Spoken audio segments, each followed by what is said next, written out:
Meus prezados, esse de fato é um tema que eu posso considerar muito batido em nossa escola e também no nosso canal do YouTube, porque agora estamos vendo que é um assunto central, é um assunto assim bem crucial, decisivo do ponto de vista da teologia cristã e da história da salvação.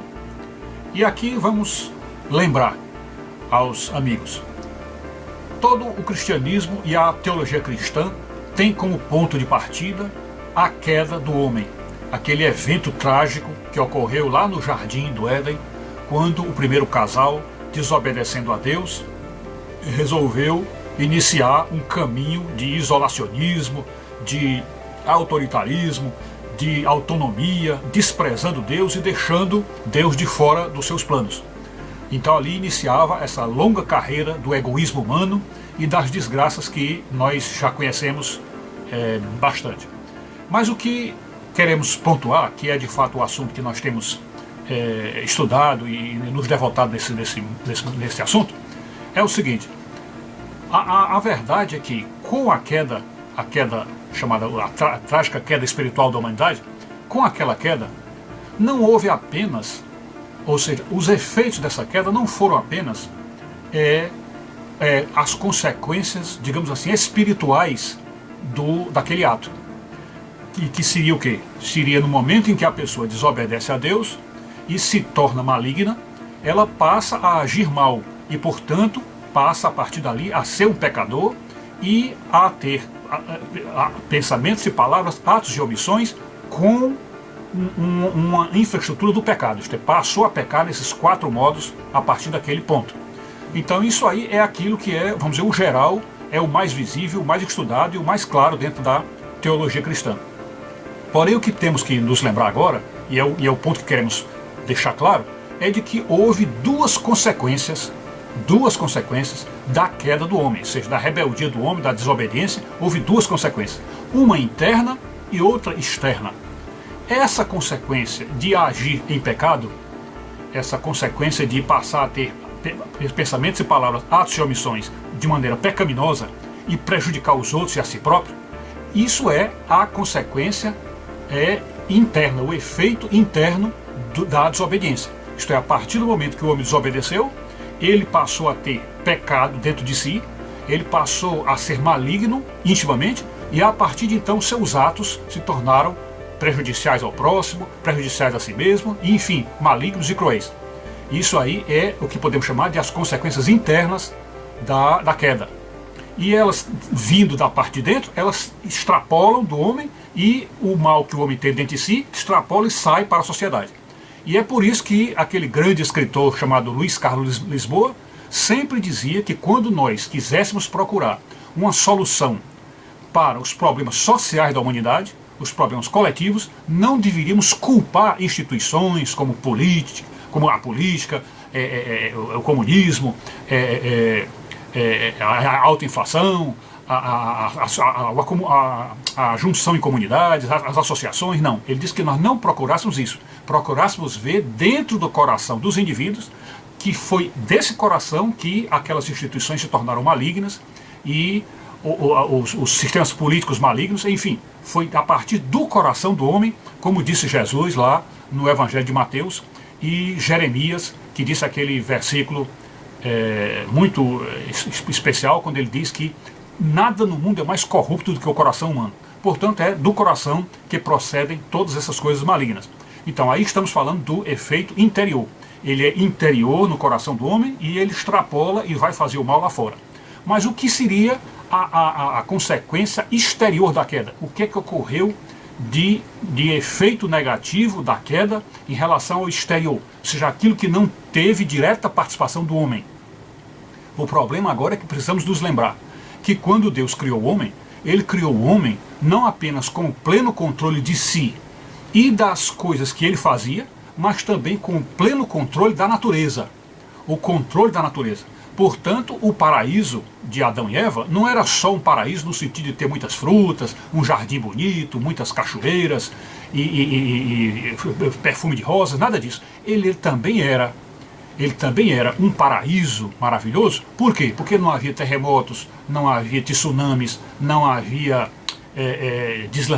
deslizamento de terra, não havia avalanches, não havia tempestades, furacões. Então, todas essas coisas que nós estamos vendo no mundo e que são desgraças que nós chamamos de atmosféricas ou climáticas, na verdade, são efeitos de uma natureza descontrolada.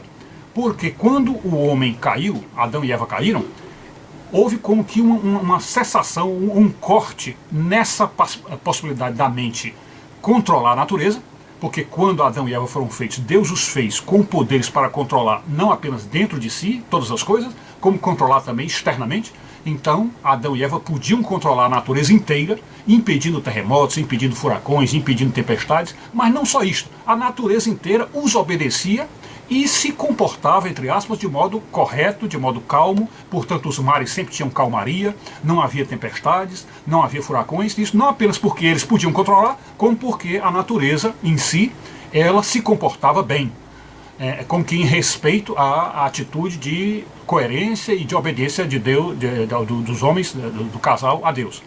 Pois bem, então quando o homem e a mulher pecou, perderam não apenas o controle interno, nós vamos já falar dele, mas perderam também o controle externo. Portanto, passaram a não poder controlar mais terremotos, nem furacões, nem tempestade, nem nada. Não controlam mais o clima.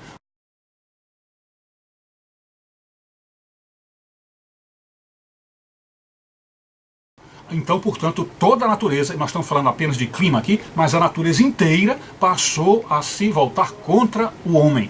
Portanto, é como se o universo tivesse passado a conspirar contra o homem e a mulher.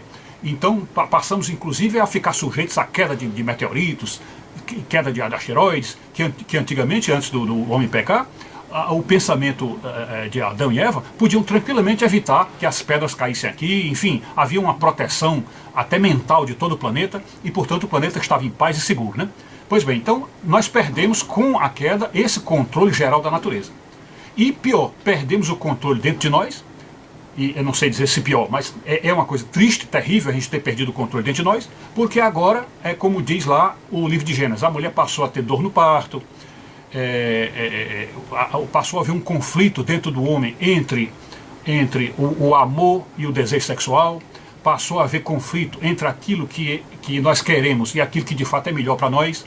Então nós passamos a ser essa criatura confusa, dividida entre aquilo que é mais lógico, racional e que é melhor para nós e aquele que é o desejo profundo.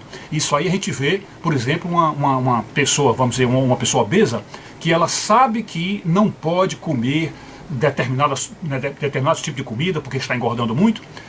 Então ela sabe que isto realmente é o melhor, é que ela passa a fazer exercício, a comer comidas naturais, e ela não consegue fazer isso. Portanto, a razão diz para ela fazer e ela não faz, porque o desejo dela vai contra o que a cabeça diz. Então nós passamos a ser assim esse ser confuso, dividido, em rebeldia, como se fosse uma guerra dentro do homem. E isso daí se refletiu até mesmo na questão sexual, que é sempre muitos que os alunos sempre perguntam sobre isso, porque antes de Adão e Eva pecar, nós saberíamos tranquilamente que eles não precisavam usar pílula anticoncepcional para evitar menino, não precisavam usar camisinha para evitar doenças, enfim, não havia nada disso. Por quê? E outra coisa, o controle mental era tão grande que até a ejaculação de Adão em Eva poderia ter um controle de tal modo que não engravidasse. Isto é, ele colocava com a mente, ele era capaz de, com a mente, selecionar uma ejaculação feita sem espermatozoides. Seria uma ejaculação somente com o líquido espermático e, portanto, não engravidaria Eva, porque a mente dele controlava até mesmo essa seleção interior daquilo que iria ser ejaculado. Então observem como realmente o controle que nós tínhamos sobre nós mesmos e sobre as coisas ao nosso redor era impressionante. Mas agora vem o detalhe, para nós nos lembrarmos, que foi esse o ponto que nos tocou bastante, sobre uma prova, o que seria uma prova de que realmente nós perdemos o controle sobre a natureza, sobre terremotos, furacões, etc. Porque as pessoas geralmente não acreditam nisso, que um ser humano, uma pobre formiga sobre a Terra, tivesse controle sobre uma tempestade, sobre um furacão, ou até mesmo sobre a queda de asteroides. Então qual seria uma prova disso? Observe bem, quando nós vamos dormir, nós sabemos que tem que haver um controle. Veja quando uma criancinha vai dormir. A criancinha vai dormir e geralmente ela mija na cama. Por quê? Porque a mente dela não cresceu o suficiente, não evoluiu o suficiente para que ela tenha um controle gerado a nível talvez de subconsciente para evitar que a pessoa urine na cama. Então, e um adulto? Um adulto ele vai dormir e só urina quando se acorda, ou se acorda no meio da noite, mas ou então de manhã, e então urina quando se acorda. Portanto, quando ele sai do sono e que entra na situação mental plenamente consciente, aí ele urina. E quando vai dormir, é como se a mente dele, que mostra que ainda existe algum controle dentro da mente dele, ela gera um comando que funciona enquanto ele está dormindo, e com este comando é como se a mente bloqueasse a urina, e portanto, mesmo que à noite ele tivesse já a urina para urinar, isto é, estivesse já com a bexiga em condição de urinar, o cérebro não faz a urina sair, não permite que a urina saia, devido a esse mecanismo interior que guarda a urina até a hora dele se acordar.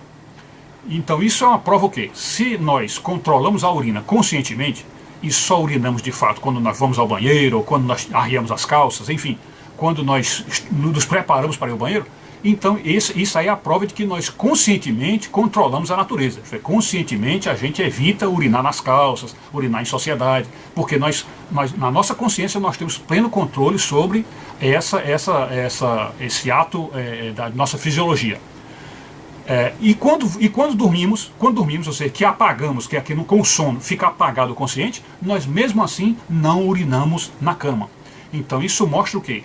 Que se nós, hoje, depois de milhares e milhares de anos de pecado, desde Adão e Eva para cá, nós ainda assim temos algum controle sobre a natureza, e quando eu digo isso, qual é o controle da natureza que nós estamos falando aqui? Porque a natureza tem como certo que os processos internos que geram a urina e que vão preencher a bexiga, esse processo interno, o que é natural nele? Encher a bexiga e automaticamente quando estiver cheia, a urina sair pela uretra. Então esse é o processo natural. Então, a prova de que nós, no passado, controlávamos a natureza inteira, é que hoje, mesmo depois de milhões e milhões de anos de pecado, nosso cérebro ainda tem condições de sustar a natureza, suspender a natureza e segurar a urina até que a gente se levante e vá ao banheiro. Então, se nosso cérebro, ainda hoje, depois de milhões e milhões de anos de pecado, a gente ainda é capaz de controlar a natureza, mesmo estando dormindo, isto é, com o consciente apagado, isso mostra que em Adão e Eva, antes de Adão e Eva pecar, eles tinham a mente tão plena, tão perfeita, que os efeitos negativos do clima, o que poderia haver errado no clima, ou como nós dizemos, até uma queda de um asteroide, essa queda seria automaticamente impedida pela mente de Adão e Eva, ou desviada, a pedra desviada, pelo seu profundo controle de tudo que lhe cercava. Então era uma mente que controlava tudo.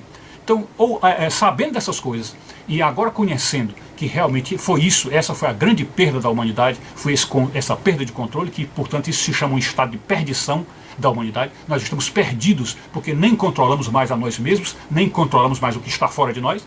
Então esse estado de perdição foi de fato a maior de todas as tragédias, e é aquilo que pontuou a história da humanidade, e que Jesus Cristo, quando veio para nos salvar, não restituiu a nós esse poder. Dizem alguns que restituíram, mas ao longo da história da humanidade, acho que mesmo na época dos apóstolos, nenhum deles chegou para controlar uma tempestade, nenhum deles chegou para impedir um terremoto, nenhum deles chegou para impedir a queda de um asteroide. Portanto, isso é um sinal de que este poder extraordinário que Adão e Eva tinham foram definitivamente perdidos com a queda do homem. E certamente nós só recuperaremos esse poder quando estivermos no céu com o Senhor e Ele nos abrir as portas de todos os poderes, e ali nós teremos condição, inclusive, até de governar estrelas, governar o espaço sideral, enfim, é isto. O resumo é este.